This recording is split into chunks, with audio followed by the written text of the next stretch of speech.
Sure. But he doesn't like it. Yes.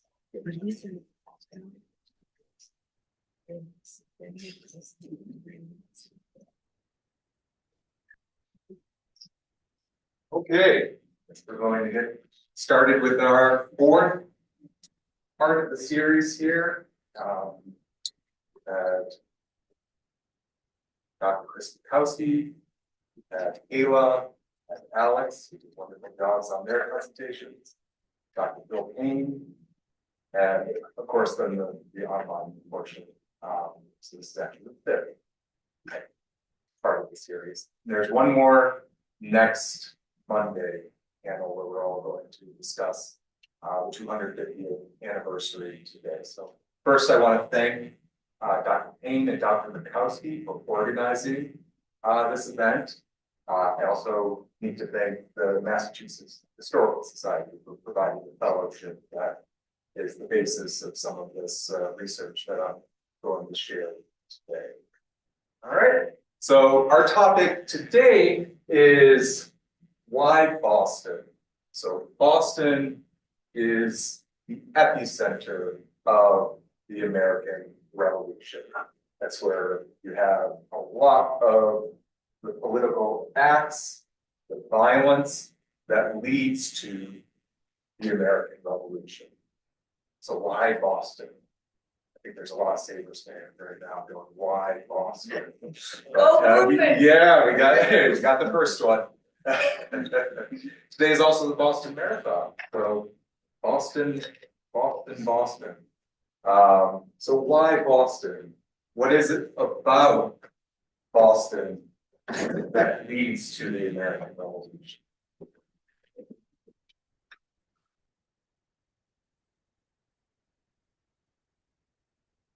So the way that we're going to talk about this is with an economic perspective. I'm going to interweave two stories, really, because there's a lot of different stories that could be interwoven economically into this story about why Boston is the epicenter of the American Revolution.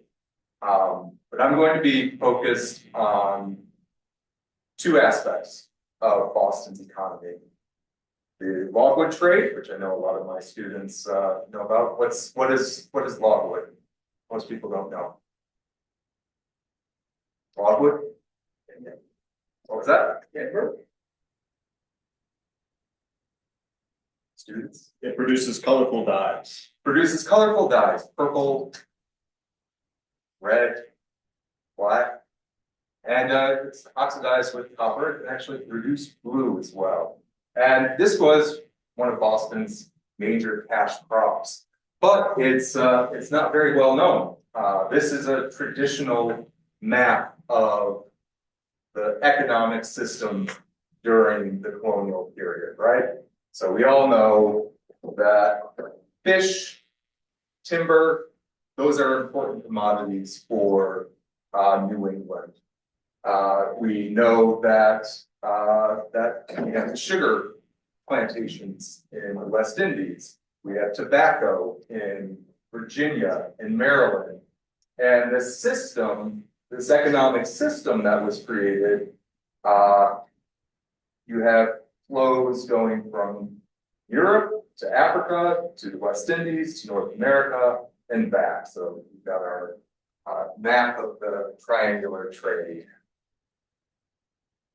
But it's a lot more complicated than that. And that's in part because the English and then British Empire, they had this practice of mercantilism. So this system of trade was essentially, we're going to rig it. We're going to rig it in our favor.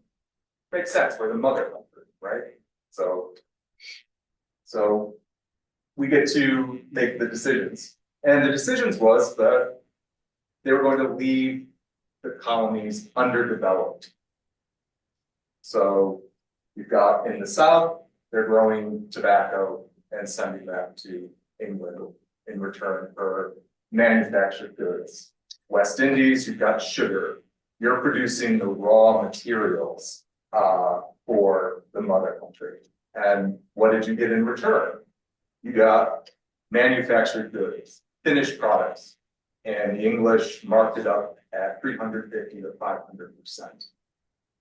So you want to buy those English manufactured goods, you can't make them yourself. You're not allowed to. Under mercantilism, you're not allowed to produce your own manufactured goods. You have to buy those goods at a markup of 350 to 500%.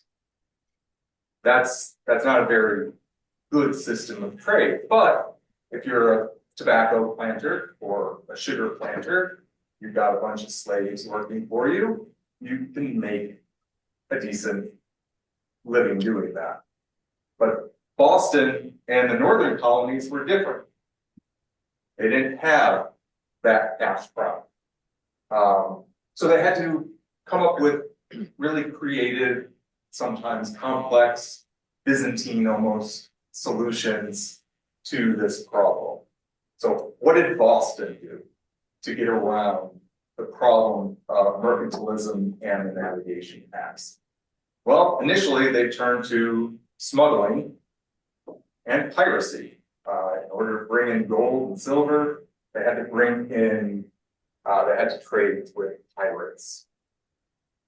The other way they did it was they sent fish to Spain and Portugal, and then had merchants in Spain and Portugal send money to merchants in England.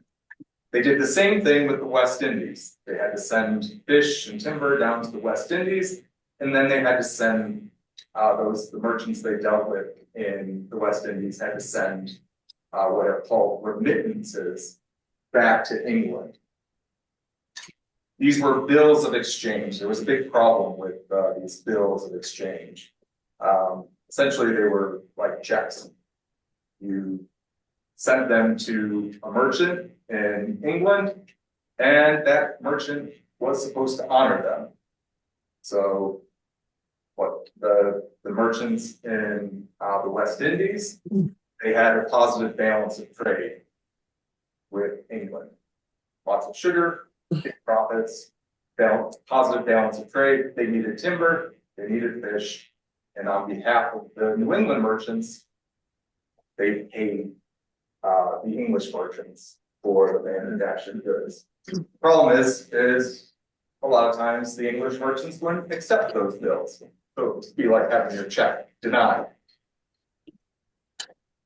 So that was a major problem because they're trying to build a system that would work for them because the system was rigged. So what was the solution for Boston merchants? Well, they turned to a commodity that that they could have more control over and a direct trade with England. And that was the logwood trade. There was other trades that were important: whale oil and bone, naval stores, and just building ships was a key part of that.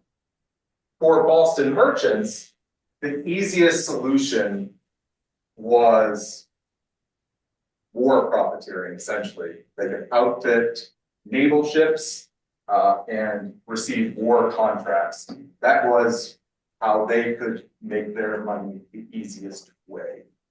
So, but the good solution for everyone in Boston was all this variety of trade. So logwood, for a time, becomes Boston's cash crop.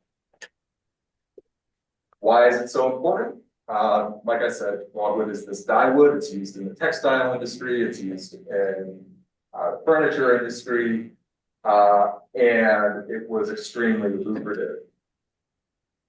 Like I said, we know of timber, we know of fish. Those are the commodities of New England, but no one ever talks or knows about logwood. Why? A lot of it was smuggled, so that's a key part of it.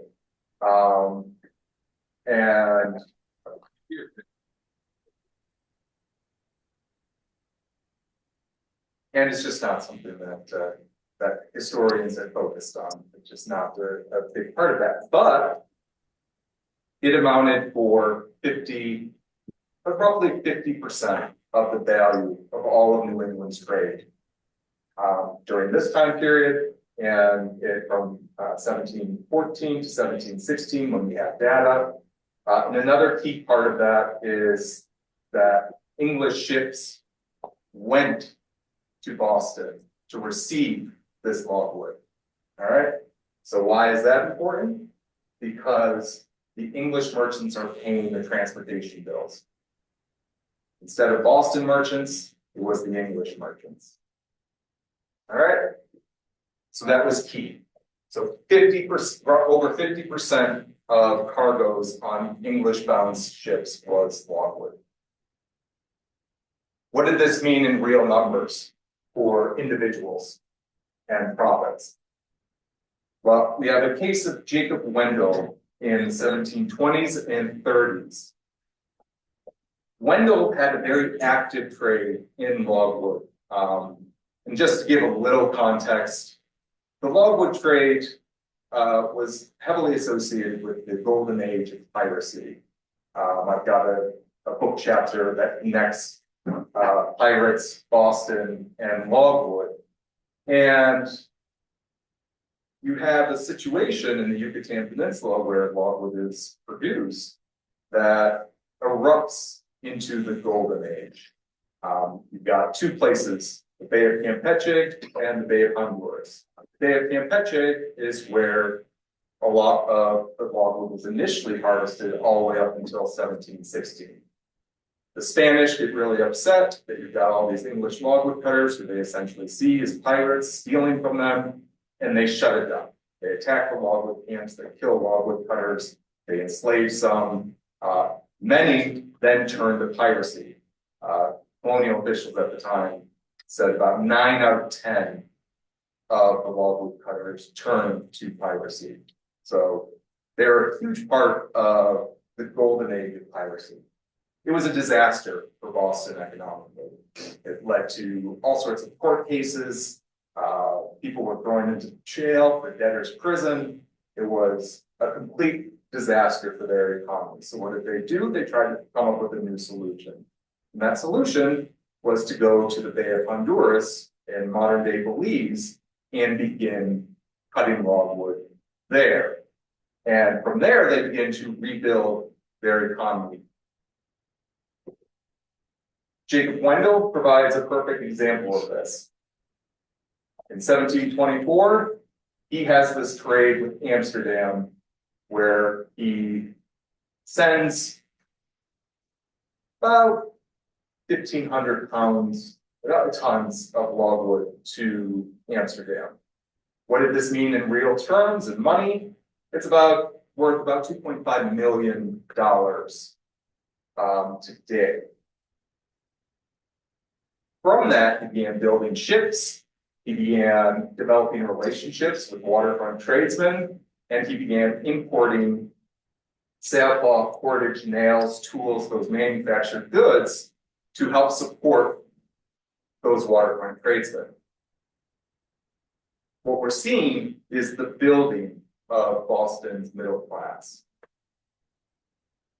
And this is one of the stories that I'm telling here about the American Revolution, is that having that middle class is crucially important to understanding why Boston.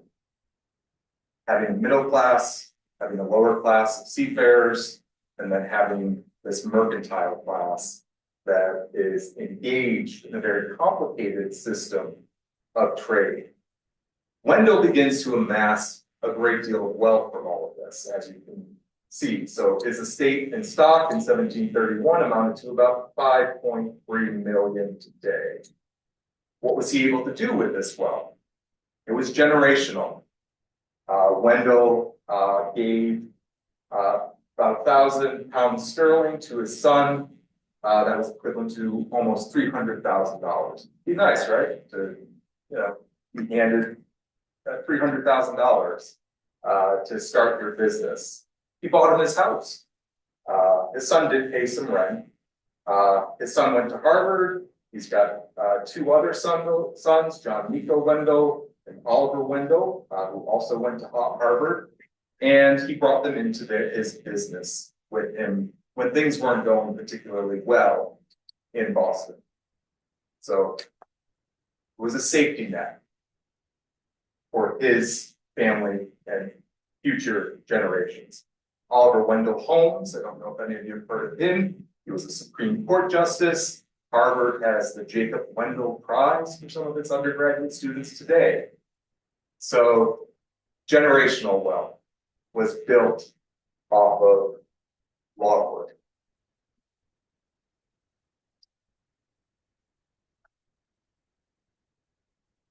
So what happens?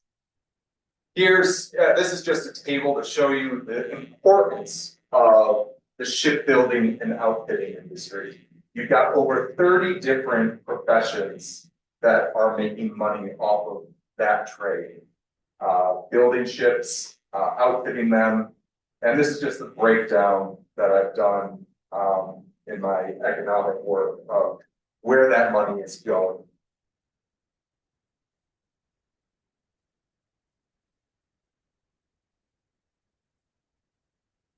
So ship outfitting, shipbuilding, that is the construction of this middle class. So from 1797 to 1714, you have 406 vessels built. That is a lot of vessels over that time period. 70% of them stayed in Bostonians' hand. Like I said, roughly 30 different distinct professions involved. One of the key parts of this system was that merchants didn't pay cash for most of the labor that was done. You have a cash-starved society. Merchants, if they get it, they're sending it to England immediately because they're always in debt. They're always in crisis. They always owe money. Like always having to pay your student loans, right? Being in debt is no fun. So, like this one author says, these poor people are paid in goods for their labor, not for the want of bills, but in order for the merchants to buy up silver and gold so that they can send it home to England, so that they can procure more goods to pay laborers and tradesmen. You remember my point before, those goods are marked up at 350 to 500%. Yeah, expensive. But there was one way that the logwood merchants were able to make this a more beneficial and fair system. And that was that instead of always shipping their logwood directly from the Yucatan Peninsula to England, they shipped it back home to Boston. And what that did is it lured big ships from England to Boston, which equaled more work for the tradesmen, equaled a higher standard of living, more consumption. So these Bostonians in the middle class, these tradesmen, during this time period, they're doing pretty well for themselves. They've got a good life. They've got a stable life. And there is this mutual obligation between the merchants, the tradesmen. We talk about sailors, that's a little bit of a different story, but I'm not going to focus on that today so much. We'll do a little bit. But so this system of dependency was created through these book debts that allowed merchants to not have to pay cash for labor. The problem is that merchants weren't getting enough profit. The system didn't generate the type of wealth that they were looking for. So as Peter Fannell says, Fannell Hall in Boston is named after him. He says at this point in 1738, as for money, there is none stirring here. There's nothing but cutting and shuffling in our trade. So essentially, they're doing lots of work and they're not making big profits.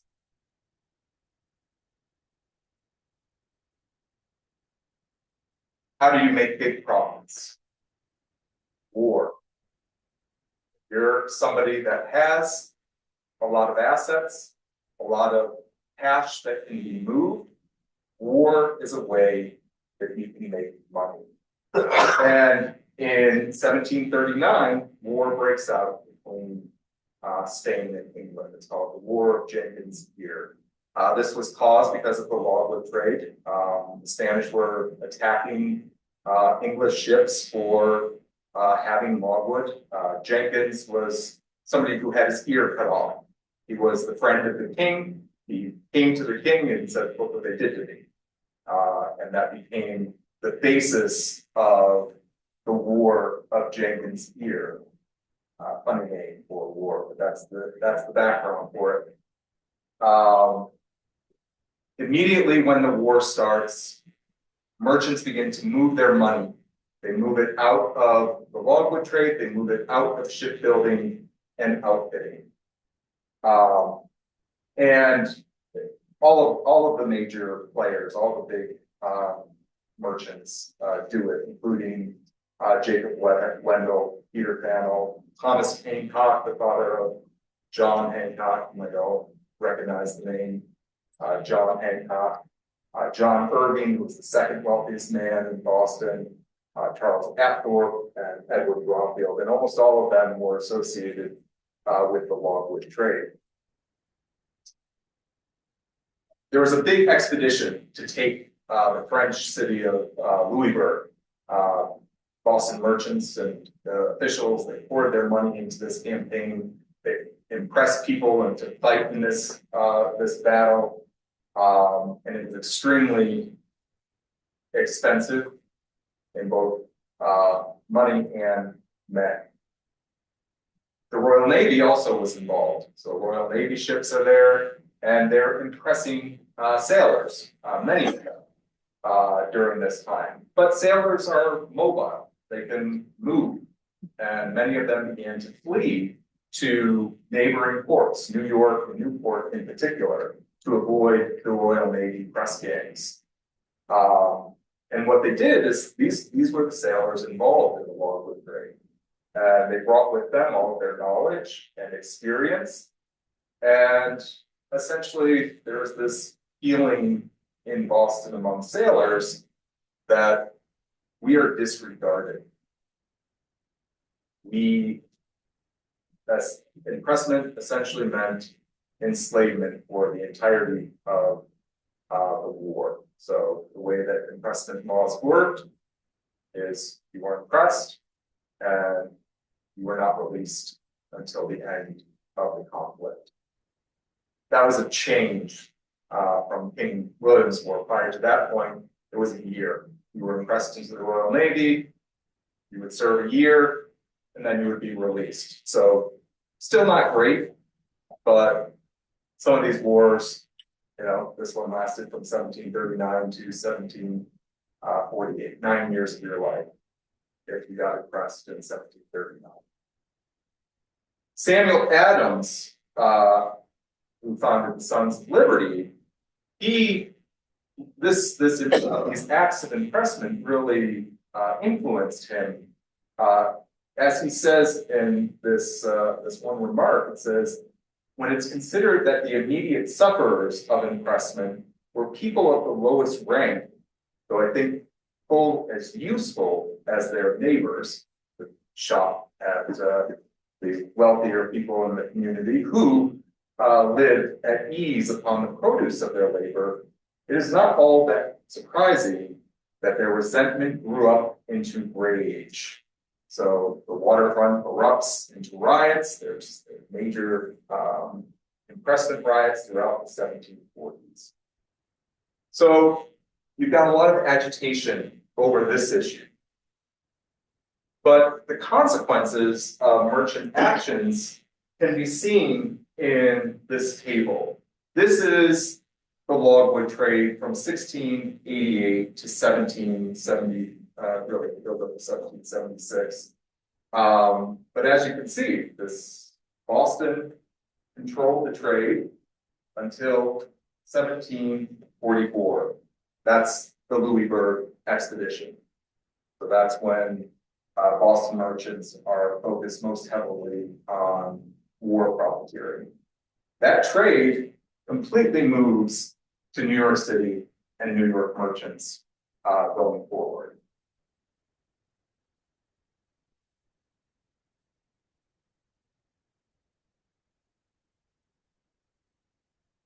All right.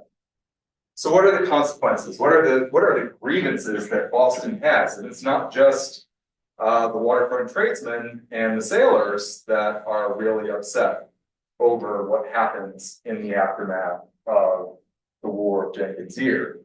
Because at the Treaty of Aix-la-Chapelle, the Bostonians managed to capture Louisburg. They also take the island of Roatan, which was this island off the coast of Belize that they were fortifying and building up, that they were hoping to use as a base for the logwood trade. So Bostonians had grand visions. They had taken out the French at Louisburg, their primary threat. They have this base now at Roatan, but then there's the peace at the Treaty of Aix-la-Chapelle in 1748. And that's when the British say, we're going to do our own thing. And they give back Louisburg to the French. They give back Roatan to the Spanish. And Bostonians are across the economic divides are asking themselves, why did we go through all of that? The merchants get paid. They make a lot of money off of this war. That's the end result for merchants. The regular population, they experience rampant inflation, high food prices, and like I said here, the English merchants are reimbursed for their efforts. So when they invested in the war, they knew eventually the government, through taxation and other means, would pay them. There was significant death toll among the male population, lots of widows and children without fathers. So it really felt like it was a high price for little gain. And one of the reasons I'm bringing this up is because many historians say that everything was pretty good between the colonists and the mother country until the aftermath of the French and Indian War in 1763. That's when all the tension occurs. That's not true. It begins here. The resentment, the rage begins here in 1748.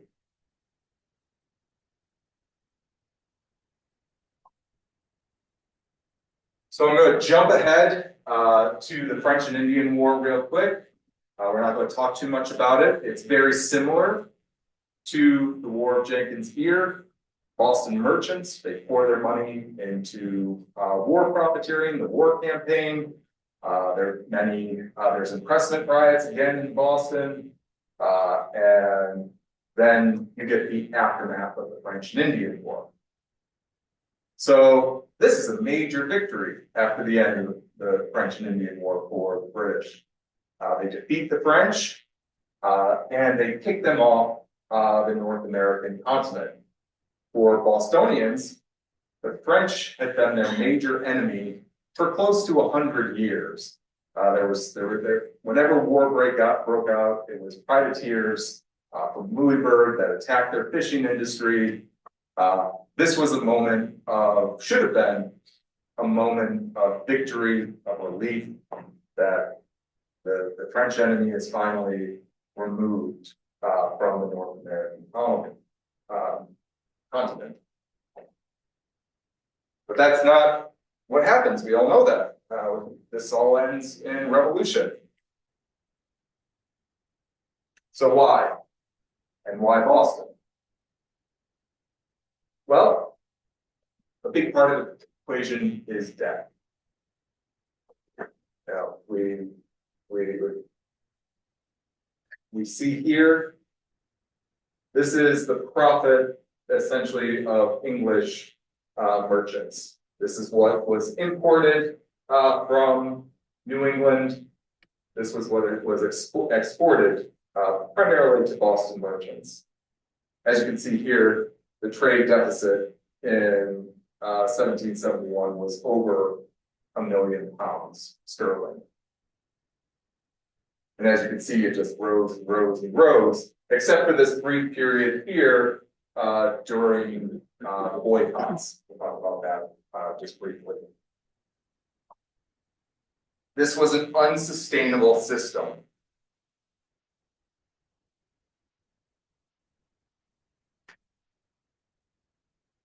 So finally free, right? Finally free from the French. They were the future looking forward was looking good, but no, that's not what happens. Instead, it becomes a process of adding injury to insult. Bostonians, people in New England, they had felt like they had contributed manpower, wealth, lives, and they resented the idea that England was going to change the system that allowed them to have some success. Like I said, they've lost their logwood trade. They lost much of their shipbuilding industry, and now the British are coming to take more. They begin with the Sugar Act. This was an attack on smuggling. So one of the ways that Boston merchants could make a little bit of money at this time was smuggling sugar from French colonies. This was an attack on that one way that they could maybe make a dent in that debt. So I showed you all those numbers of the exports versus imports. Boston merchants had to make up that difference somehow. So smuggling was one way they could possibly do that. The Sugar Act attacked that. Then the British passed the Stamp Act. That's a direct tax. So that's an additional burden.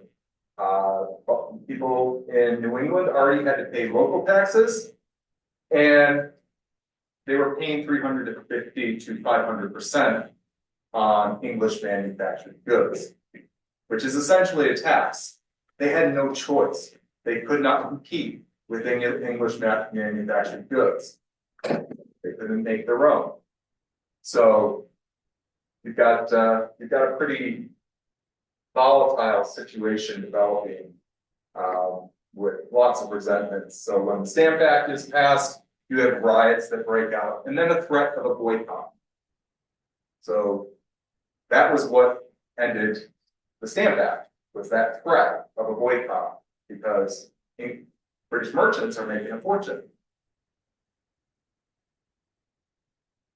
The other thing that's going on is, why do we have 10,000 troops stationed in the Americas when the French are gone?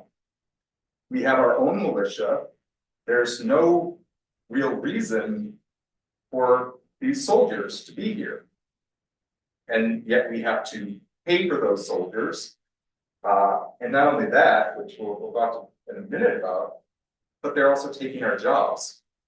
We pay for them, and they compete with us for jobs. That's what's going on in Boston. But just before that, the British weren't done with taxation. They passed the Townshend Act in 1767. This is an indirect tax that was collected in England on those English manufactured goods. It's a whole bunch of products. Tea was one of those items. We all know about the Boston Tea Party. Again, there were threats of boycotts, and the American colonists went through with it this time. And those boycotts were extremely effective at getting Boston or British merchants to stop Parliament from issuing those taxes. So that's repealed in 1770. The problem is the resentments are already too high. There's too much animosity. The Sons of Liberty have been growing in power, and then you get this waterfront issue where the soldiers are taking the jobs of sailors and rope makers. One of the main jobs that they did was they beat old ropes into oakum. And oakum was used for culping ships. And this was just a way that people that were struggling, it was like a day job. You could go and you could do that and you could get paid. So these are people at the lowest of the low. They're struggling. And the British soldiers who were living pretty good lives, getting paid, they had free housing, free food. They were like, we can do that job and you don't have to pay us quite as much. So they're undercutting the locals. And this is what leads to the Boston Massacre, because that's who approaches the soldiers, angry waterfront workers. And the soldiers fire on them, and they kill one of the main people in that was Crispus Attucks, who was an African-American, Native American mixed sailor. He was one of the people killed in that, in the Boston Massacre. This was the end. This was violence done in the street of Boston. And that was essentially the beginning of the American Revolution in many ways, because the resentments are so high. And the Sons of Liberty use this, Dr. Petoskey mentioned this in his presentation on John Adams, but this engraving by Paul Revere, the Bloody Massacre, was used as a recruitment tool for the Sons of Liberty, and it was crucial to those in that recruitment engagement.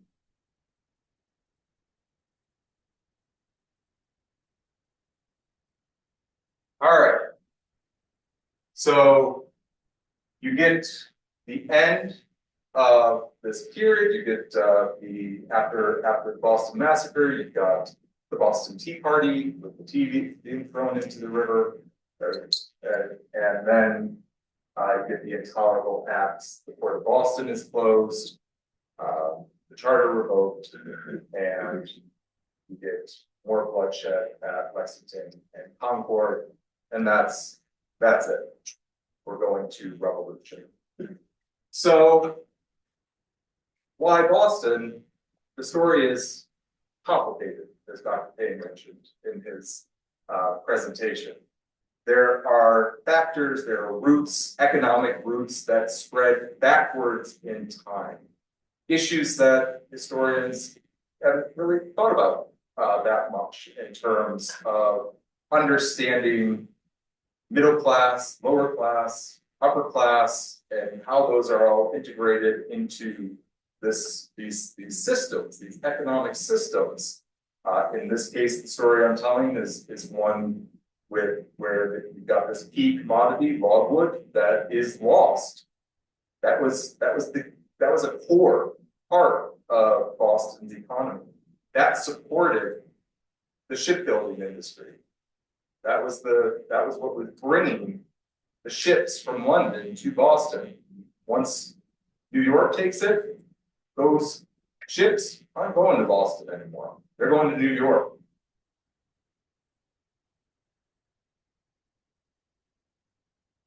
So, deep roots that lead to grievances, that lead to revolution. So if we're thinking about this in terms of today, the 250th anniversary of the American Revolution, where are we today economically? What deep roots are impacting us?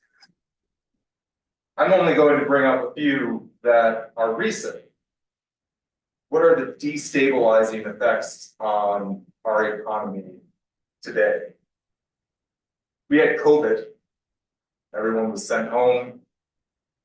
you had the government coming in and essentially propping up almost the entire economy for a little while. It was a crisis that we won't truly understand the economic consequences for quite some time, but they're going to be big. One of the direct ones that we did see was massive inflation. The supply chain issue was a big part of that. Other destabilizing factors today, we all know, AI. Everyone's talking about it. We can't stop talking about it. I wish we could. But with AI, there's just so much uncertainty. What is going to come from this? Whose jobs is it going to take? They say, okay, well, these people might not have their jobs, these people might not. Who is that going to impact?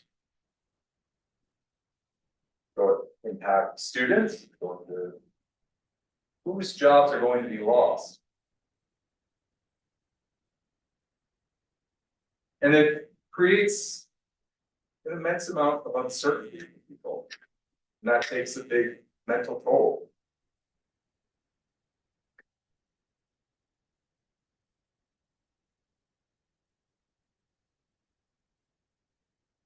Another big issue, 39 trillion. That is where our national debt is. 39 trillion. Over $1 trillion a year in interest payments. That's more than our military right now. The new budget is 1.5 trillion. I guess that's just going on to the already 39 trillion we owe.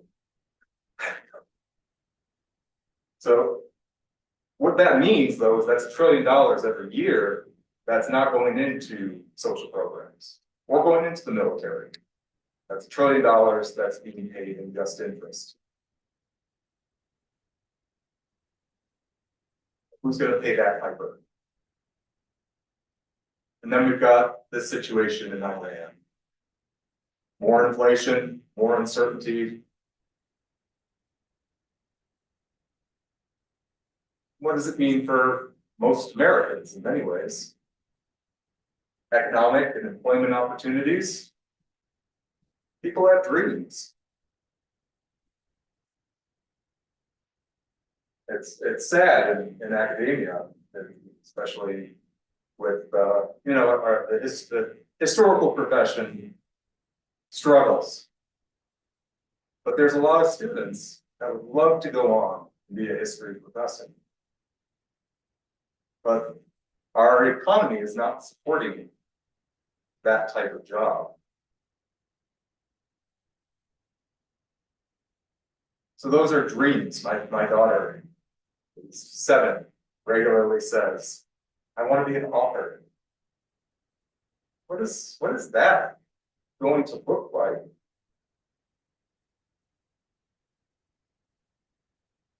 With the way things are with AI. So I think that's something to consider when it comes to the economy.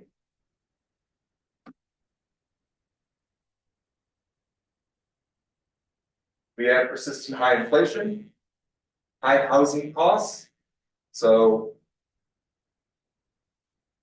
those are issues that, the American dream was you own your house. You have a car, own your house, live a middle class lifestyle. That was the American dream. But as the reports are coming out, it is brutally hard for young people to get a house. And we see this K-shaped economy that the economists are talking about, that there's a growing wealth disparity. And part of that is how the system keeps getting destabilized. We see it. And it's being destabilized faster and faster. Speed. So I guess we'll end with some good news, right? We do have high stock prices, right? Stock market's doing very good. So if you're invested in the stock market, which is a lot of Americans. That's you know, we have a 401k system where most Americans that are earning a retirement plan, they're invested in the stock market, so that's good for them. There's a lot of people that aren't invested in the stock market. We've got high corporate profits. Again, that's good for some people. We have good.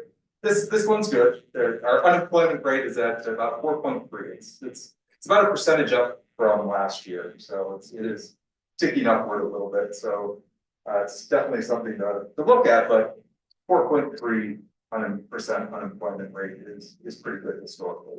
Although if you are one of those people losing their jobs, that's small comfort. So the economy matters. It mattered in colonial Boston. That's why Boston. It matters today for people.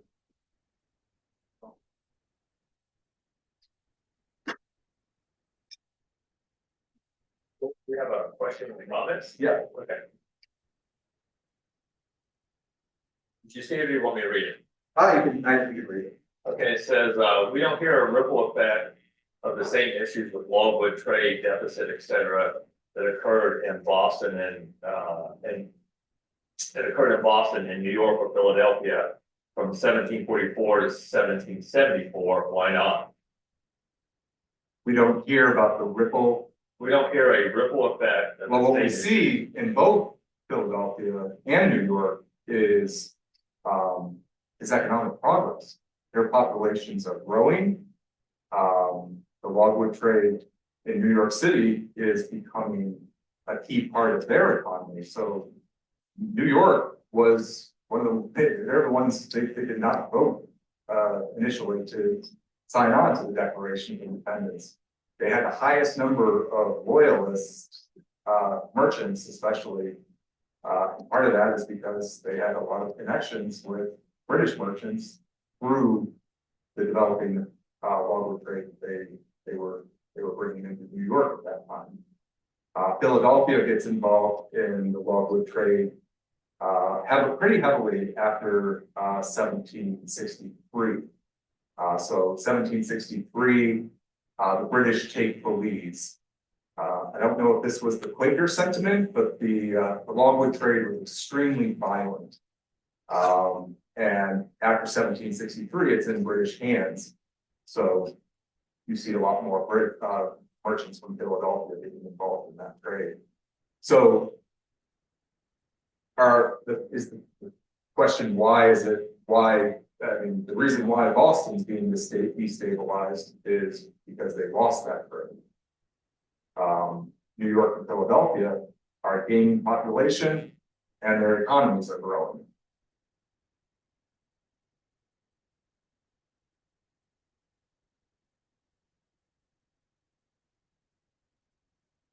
That is the question in the chat. Oh, anybody else have?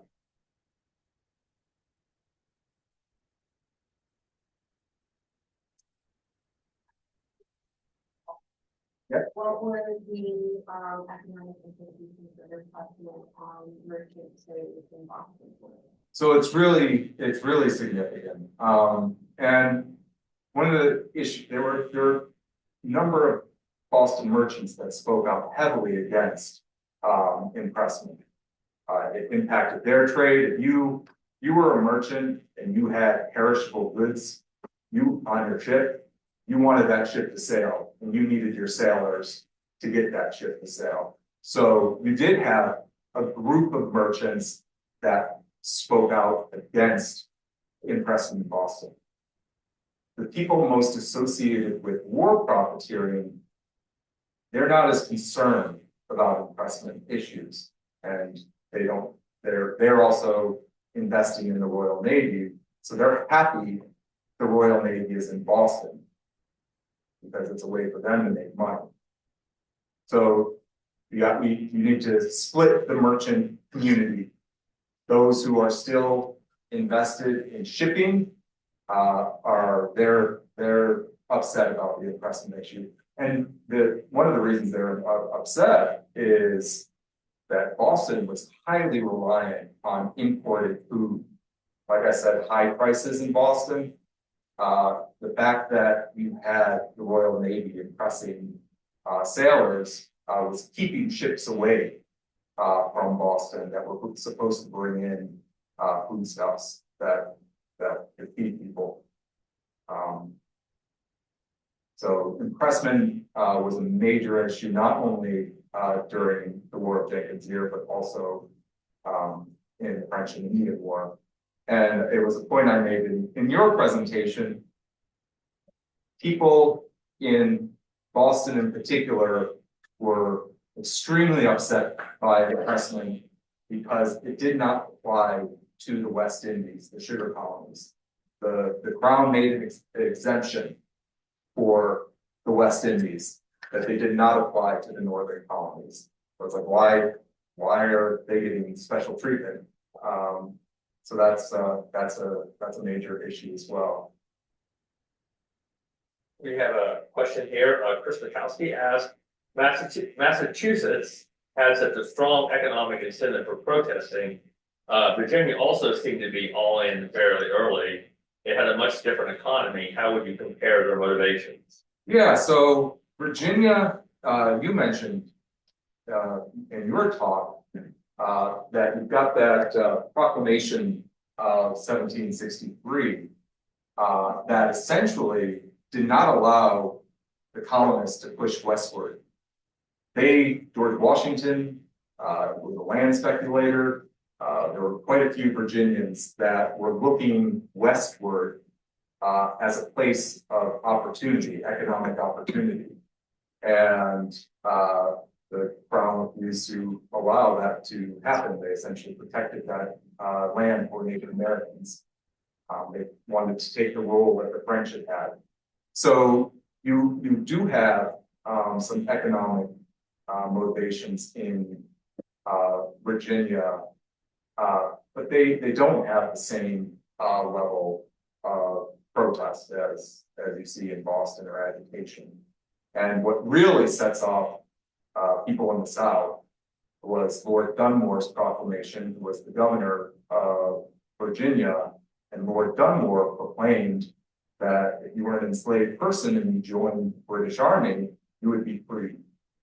When that proclamation came out, that's when you start to see Virginia, South Carolina, Georgia, they begin to fall in line, and their support for the Declaration of Independence grows.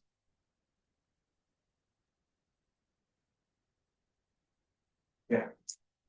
I guess this is a question that's bigger than what you're discussing tonight, but because of the two ways you hold it together from that time period specifically and now current day is sort of, I kind of look at what you're saying, it looks like if you consider something like Machiavelli and his theories, it would almost seem like every civilization is almost doomed to this type of collapse when you start having this.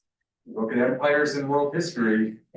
There's a rise, there's a fall, there's a collapse. We have yet to experience a situation where an empire has not. Even though So democracy is nothing will save in the long run. Do you think anything really? This is, I know it's an opinion question, but not just asking it. is there any way to save us?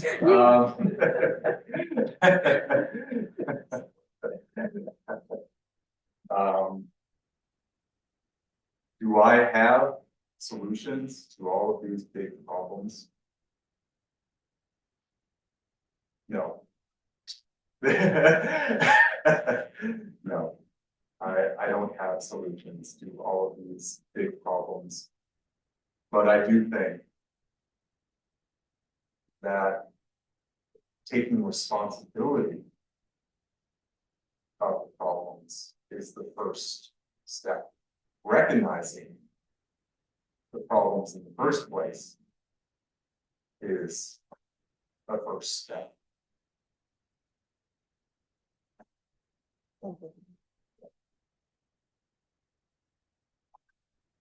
Yeah, so my question is, what did the cultivation and harvesting of the logwood trade look like on the ground? How did that affect indigenous peoples? Oh, What levels of exploitation were, yeah, yeah, northerners like? good questions. Comfortable with? Yeah, so the logwood trade on the ground is pretty complicated. It's one of the reasons I didn't get into all the nitty-gritty of the trade because it changes over time.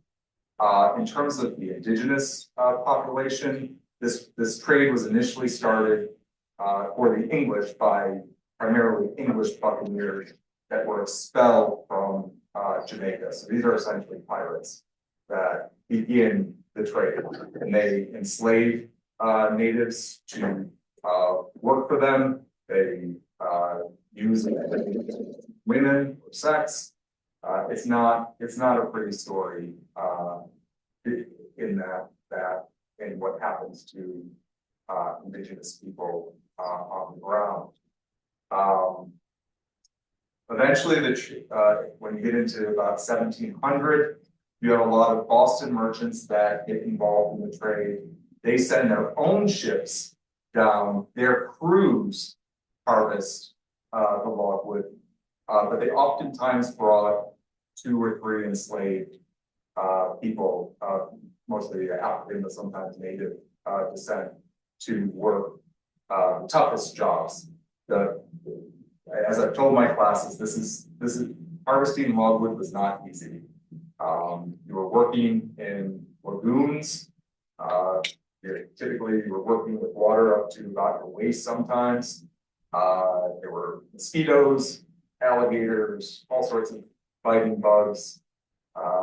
You read an account of a worm that infests somebody's leg. William Dampier explains about this worm and his experience with it. It was not an easy job.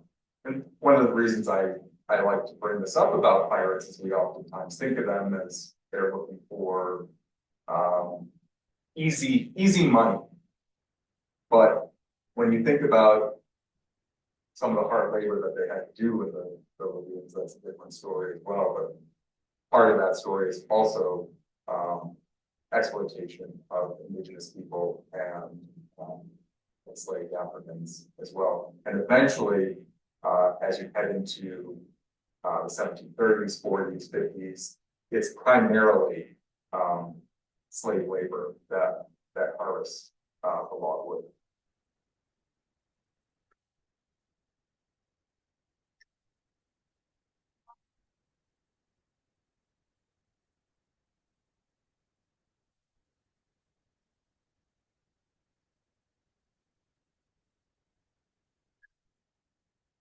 Any other last questions?